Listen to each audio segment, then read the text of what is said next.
Hello and welcome to a new video.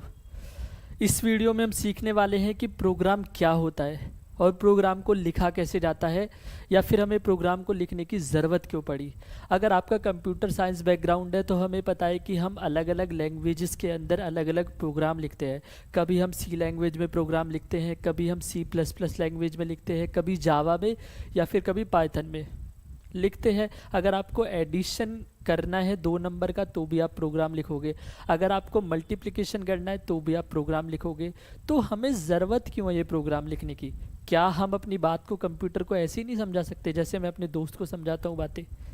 तो इसका answer तो हमें पता है कि नहीं समझा सकते, क्योंकि कंप्यूटर को जो एक लैंग्वेज समझ आती है वो तो बाइनरी है ना, 101 वाली। या तो हम उससे ऐसे बात करें कि 10101, है ना, तब वो समझेगा। वरना अगर हम अपनी नेचुरल लैंग्वेज में बात करेंगे, हिंदी में बात करेंगे या इंग्लिश में बात करेंगे, तो उसके तो सर के ऊपर से निकल जाएगी ये वाली चीज़, है ना।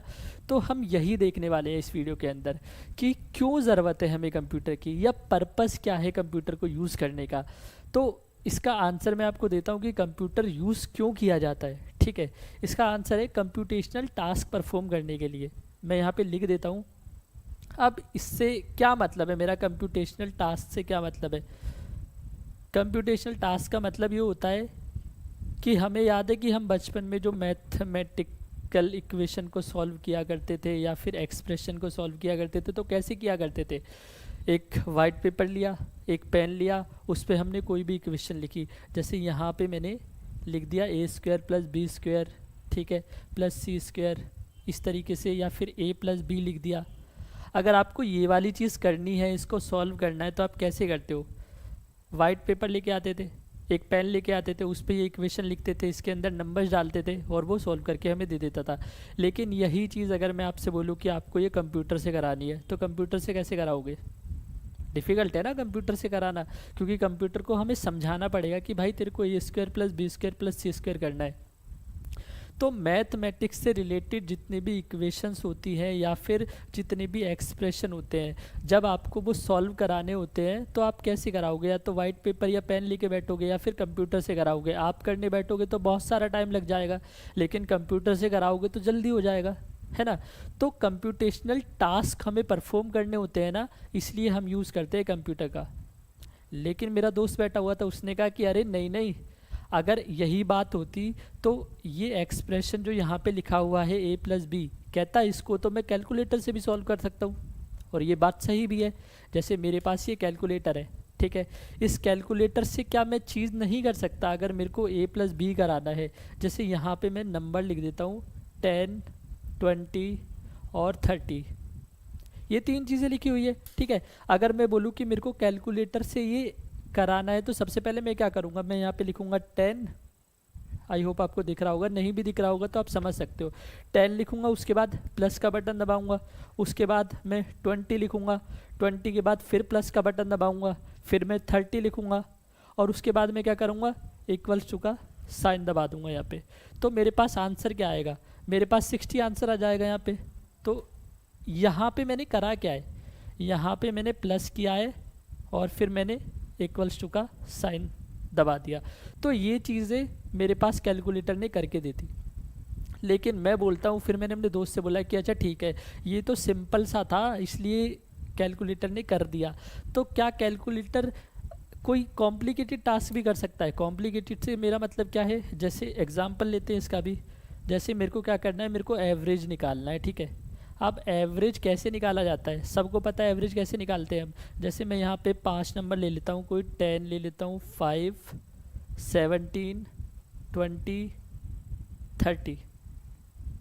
अब कैलकुलेटर पे ध्यान देना, कैलकुलेटर पे जब हम ये प्लस वाली चीज़ कर रहे थे, 10 प्लस 20 प्लस 30 वाली चीज़ कर रहे थे, तो प्लस का सिंबल यहाँ पे मौजूद है, इक्वल्स टू का सिंबल भी मौजूद है, तो बड़ा आसान है करना। लेकिन मेरे को बताओ, एवरेज जब हम निकालते हैं किसी भी चीज़ का, तो वहाँ पे क्या चीज़ ज़रूरत पड़ती है? सबसे पहले हम क्या करते हैं? सम करते हैं। तो जैसे मैंने इसका सम कर दिया सबसे पहले, तो इसका सम कितना होगा? 30 प्लस 20 हो गया 50, और ये हो गया 60, 70, 77 और 82। तो ये क्या आ गया मेरा? ये मेरा आ गया 82। तो ये क्या है? ये है हमारा पहला स्टेप, ठीक है। लेकिन मेरा सेकंड स्टेप क्या है, अभी मेरे को काउंट करने पड़ेंगे कि ये टोटल नंबर्स कितने हैं, 1 2 3 4 5, ये टोटल नंबर कितने 5 है। तो मेरे को सेकंड स्टेप में क्या करना पड़ेगा, 82 को डिवाइड करना पड़ेगा 5 से। ये क्या हो गया, ये हो गया स्टेप 2। तो अब मेरे को समझ आया कि एवरेज के अंदर ना 2 स्टेप है, और ये 2 स्टेप का मतलब क्या है, प्रोसीजर है ना। प्रोसीजर का मतलब क्या होता है कि स्टेप बाय स्टेप चीज़ें चलेंगी। अगर आपको चाय बनानी है तो चाय बनाने का एक प्रोसीजर होता है ना, कि आपको पहले पानी चढ़ाना है, उसके बाद आपको चाय पत्ती डालनी है, उसके बाद उबाल आएगा, तब तक आपको सब्र रखना है थोड़ा, उसके बाद आप उसमें दूध डालोगे, फिर अदरक डालोगे, ऐसी चीज़ें चलती है ना। तो एक प्रोसीजर को फॉलो करना पड़ता है। अब जो कैलकुलेटर है, कैलकुलेटर के अंदर क्या आप एक बार में ये चीज़ निकाल सकते हो। अगर मैं बोलूँ कि आपको 5 नंबर का एवरेज निकालना है, तो सबसे पहले आप क्या करोगे, सबसे पहले आप करोगे कि आपको 10 करना है, फिर प्लस 5 कर देना है, फिर प्लस में क्या कर देना है, 17 कर देना है, फिर प्लस में 20 कर देना है, फिर प्लस में 30 कर देना है, ठीक है।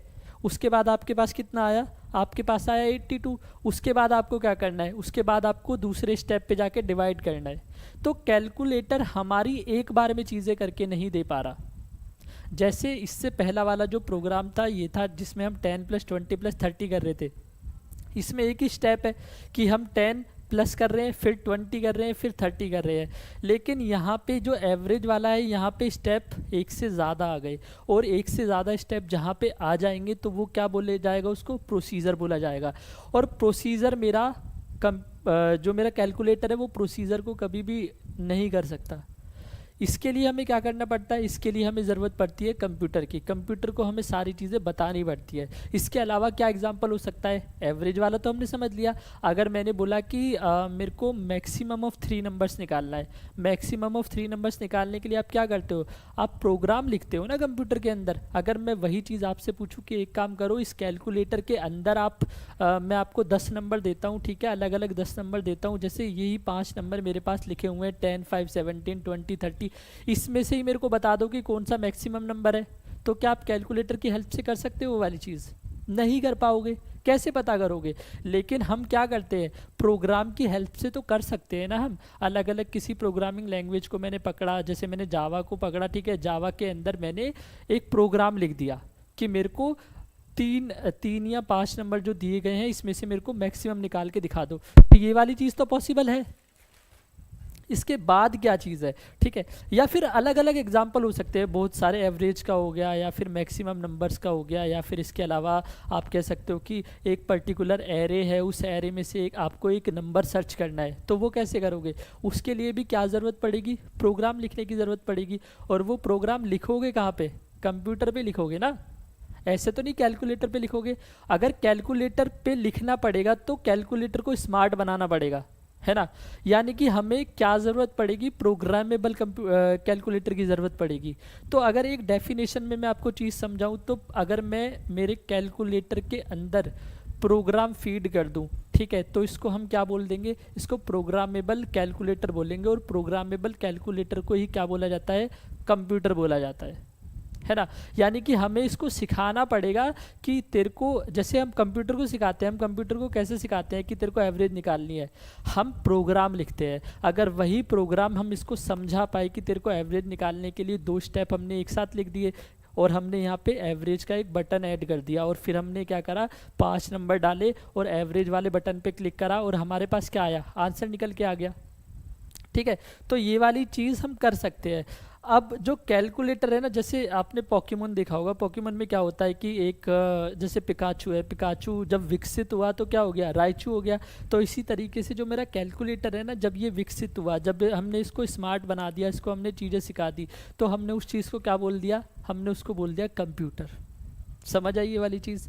इसके बाद चलते हैं, अगली चीज़ मेरे पास क्या है, अगली चीज़ मेरे पास है कि जो मेरा प्रोग्राम है ना, प्रोग्राम के अंदर क्या क्या चीज़ें हैं। प्रोग्राम के अंदर मेरी 2 चीज़ें चलती हैं, एक चलता है डेटा और दूसरा चलता है इंस्ट्रक्शन। अब मैं यहाँ से इसको रफ कर देता हूँ पहले, उसके बाद हम आगे बात करते हैं। तो 2 चीज़ें होती है, डेटा और इंस्ट्रक्शन। अब काम कैसे होता है डेटा और इंस्ट्रक्शन पे, वो चीज़ समझते हैं। तो सबसे पहले मैं लिख लेता हूँ यहाँ पे, पहली चीज़ हो गई डेटा, और दूसरी चीज़ हो गई मेरा इंस्ट्रक्शन। अब डेटा क्या होता है, डेटा कोई भी नंबर हो सकता है या फिर कोई भी नेम हो सकता है। जैसे मैं यहाँ पे एवरेज वाला एग्जांपल ले लो या फिर कोई भी एग्जांपल ले लो, जैसे मेरे को मैक्सिमम निकालना है 3 नंबर का, ठीक है, या फिर मेरे को मैक्सिमम निकालना है 5 नंबर का, तो मैं यहाँ पे क्या लिखता हूँ, मैं यहाँ पे डेटा लिख लेता हूँ। जैसे मेरा डेटा क्या हो गया, डेटा हो गया मेरा 10, 5, 13, 17 और 6, ठीक है, ये मेरा क्या हो गया, डेटा हो गया। और इस डेटा के ऊपर मेरे को क्या करना है, इस डेटा के ऊपर मेरे को इंस्ट्रक्शन देनी है। इंस्ट्रक्शन कैसे देनी है, इंस्ट्रक्शन का मतलब क्या हुआ, मेरे को स्टेप बताने पड़ेंगे कि आपको क्या करना है। आपको पहले ये वाला नंबर उठाना है, इस वाले नंबर को कंपेयर करना है इस वाले नंबर से, ठीक है, अगर ये वाला नंबर बड़ा है तो इसको कहीं पे जाके स्टोर करा दो। तो इस तरीके से मेरे को स्टेप बाय स्टेप प्रोग्राम लिखना पड़ेगा। तो डेटा, अगर जब तक मेरे पास डेटा नहीं होगा तब तक इंस्ट्रक्शंस का कोई फ़ायदा ही नहीं है। किसके ऊपर इंस्ट्रक्शन परफॉर्म करूंगा, डेटा के ऊपर ही तो कर सकता हूं मैं। अगर डेटा ही नहीं है तो फिर इंस्ट्रक्शन कैसे परफॉर्म होगी। तो ये चीज़ भी है। इसके अलावा एक चीज़ है, जैसे हमें पता चल गया कि ये जो भी हम इंस्ट्रक्शन दे रहे हैं या स्टेप दे रहे हैं, इसको बोला क्या जाता है, इसको बोला जाता है प्रोसीजर, है ना। अब जो मेरा प्रोसीजर है ना, यहाँ पे एक बड़ी इंपॉर्टेंट चीज़ है, प्रोसीजर और प्रोसीजर एंड प्रोग्रामिंग। आपको बड़ा ये ध्यान रखना है। पता है होता क्या है, मैं आपको बताता हूँ कि बच्चे ना बहुत ज़्यादा कंफ्यूज होते हैं, या फिर एक सवाल जो बहुत कॉमन होता है वो ये होता है कि हमें कौन सी प्रोग्रामिंग लैंग्वेज सीखनी चाहिए, या इसके अलावा दूसरा ये भी होता है कि कौन सी लैंग्वेज बेस्ट है। देखो बेस्ट वगैरह तो कुछ नहीं होता, या फिर ये भी नहीं होता। देखो आपको समझना पड़ेगा, आपको ना एक प्रोग्रामिंग लैंग्वेज के अंदर मास्टरी करनी है। प्रोसीजर का मतलब क्या है, अभी हमने समझा कि जब हम एवरेज वाला प्रोग्राम कर रहे थे तो उसके अंदर स्टेप थे, वो स्टेप हमें क्रैक करने पड़ेंगे। किसी भी कंपनी के अंदर जब जाओगे ना तो वो आपसे क्या पूछेगा, आपसे एक प्रोग्रामिंग लैंग्वेज पूछेगी, ठीक है, और आपसे क्या पूछेगी कि ये वाली प्रॉब्लम है, इस वाली प्रॉब्लम को आपको सॉल्व करना है। कैसे सॉल्व करोगे, प्रोसीजर अगर आपको पता है तभी सॉल्व कर पाओगे, उसके स्टेप आपको पता है तभी सॉल्व कर पाओगे, वरना नहीं कर पाओगे। तो हमारा सारा फोकस कहाँ पे होना चाहिए, प्रोसीजर को सीखने में सारा हमारा फोकस होना चाहिए। लेकिन कॉलेजेस में क्या कराया जाता है, कॉलेजेस या मैं स्कूल की बात करूँ या फिर बच्चे खुद भी किसी इंस्टीट्यूशन को ज्वाइन कर लिया, ठीक है, इंस्टीट्यूट को ज्वाइन कर लिया, तो वहाँ पे क्या करते हैं, वो सोचते हैं कि हमें ज़्यादा से ज़्यादा नंबर ऑफ़ प्रोग्रामिंग लैंग्वेज अगर आ गई तो हम कोई भी इंटरव्यू क्रैक कर देंगे, जबकि ये नहीं होता। आपको प्रोग्रामिंग लैंग्वेज कॉलेजेस में क्या होता है, हर एक सेमेस्टर के साथ लैंग्वेज चेंज हो जाती है, होती है। पहले सेमेस्टर में सी आई, सेकेंड सेमेस्टर में C++ आई, थर्ड सेमेस्टर में जावा आई, फोर्थ सेमेस्टर में पाइथन आई। सारा जोर आप कहाँ दिखा रहे हो, उस लैंग्वेज को सीखने में। आप प्रोसीजर को नहीं सीख रहे, और जब आप प्रोसीजर को नहीं सीख रहे तो इसका मतलब क्या है कि जब आपके सामने प्रॉब्लम देगी कोई कंपनी तो आप उसको सॉल्व कैसे करोगे, आपको प्रोसीजर तो पता ही नहीं है इसको सॉल्व कैसे करते हैं। तब वहाँ पे आपके पास अगर 4 प्रोग्रामिंग लैंग्वेज भी है ना, कि आपको 4 अलग अलग लैंग्वेजेस में कोड करना आता है, तो आप कर ही नहीं पाओगे, क्योंकि आपको वो प्रॉब्लम का सॉल्यूशन ही नहीं पता। वो सॉल्यूशन कब पता होता, जब आपको प्रोसीजर लिखना आता, ठीक है। तो ये जो एक मिथ है ना कि ज़्यादा से ज़्यादा प्रोग्रामिंग लैंग्वेज को सीख लेना चाहिए, इससे बेटर तरीका क्या है कि आप एक प्रोग्रामिंग लैंग्वेज को पकड़ो। जैसे मैं बोलता हूँ कि अगर आप बिगनर हो तो आप एक काम करो कि C++ जो आपकी लैंग्वेज है उसको पकड़ लो, ठीक है, C++ को अच्छे से कर लो, मास्टरी कर लो, उसके बाद दबा के क्वेश्चन सॉल्व करो। जितने ज़्यादा क्वेश्चन सॉल्व करोगे क्या होगा, आपको प्रोसीजर पता चलेगा। जैसे हमें पता चला कि मैक्सिमम ऑफ 3 नंबर निकालते हैं, तो इसका प्रोसीजर क्या होता है ये पता चलेगा। इसके अलावा अगर मैं बोलूँ कि आपको एवरेज निकालना है तो इसका भी एक प्रोसीजर होता है, स्टेप होते हैं ना, इसके अंदर भी स्टेप होते हैं, इसके अंदर भी स्टेप होते हैं। तो आई होप ये चीज़ भी क्लियर होगी कि प्रोसीजर और प्रोग्रामिंग के अंदर क्या डिफरेंस होता है ना। अब चलते हैं अगली चीज़ पे। अगली चीज़ क्या है कि जो मेरा CPU है वो क्या चीज़ समझता है, वो तो बाइनरी लैंग्वेज ही समझता है ना। और हम जो कोड लिखते हैं वो किस लैंग्वेज में लिखते हैं, हम तो इंग्लिश लाइक लैंग्वेज में कोड लिखते हैं। मैं यहाँ से इसको रफ कर देता हूँ थोड़ा सा। जैसे मेरा जो ये डेटा है, अब इस डेटा को मैं अगर रीड करूँगा तो मैं कैसे रीड करूँगा, या तो मैं इंग्लिश में रीड करूँगा या मैं हिंदी में रीड करूँगा, ठीक है।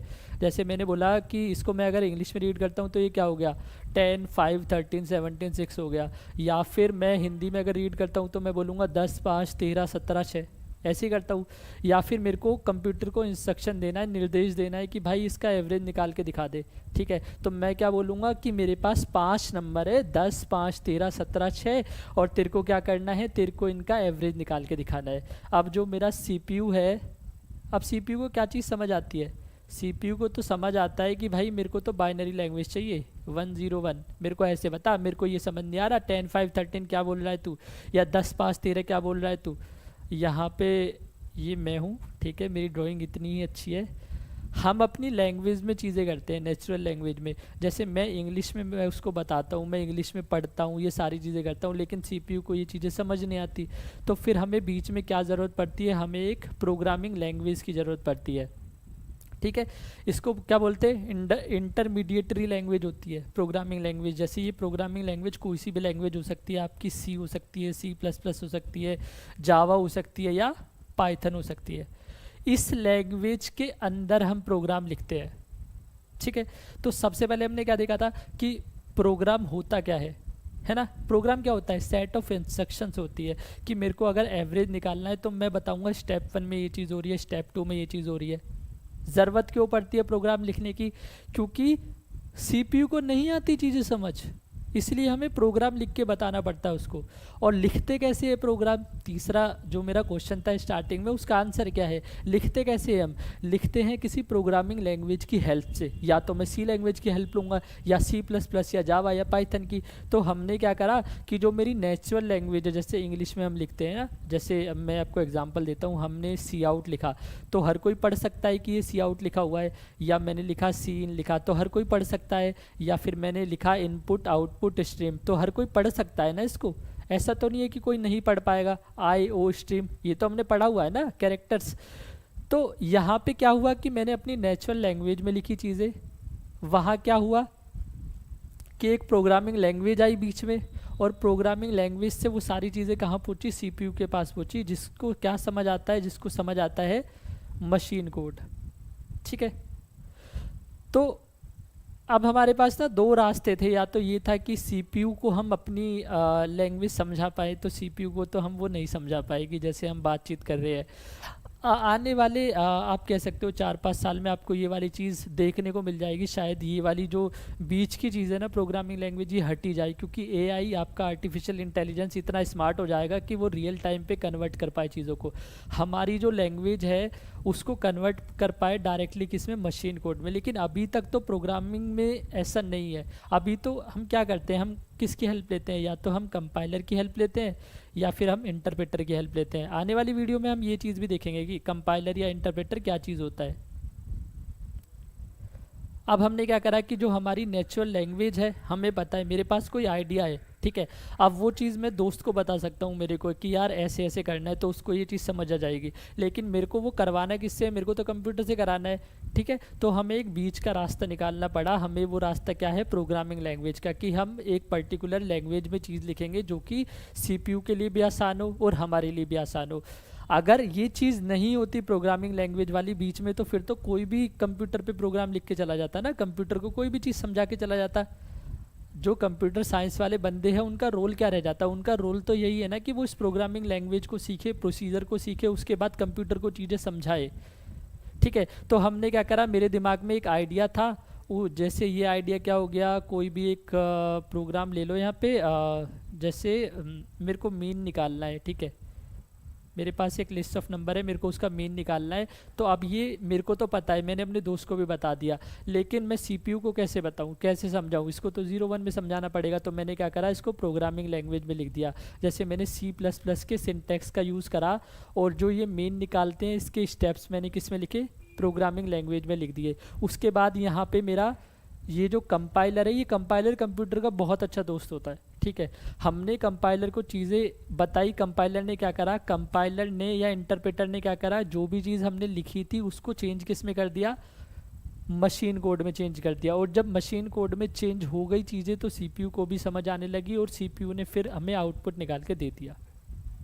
तो हमें सारी चीज़ें क्लियर हो चुकी है कि प्रोग्राम क्या होता है, कैसे यूज़ करते हैं, क्यों लिखते हैं। आई होप आपको ये वीडियो पसंद आई होगी।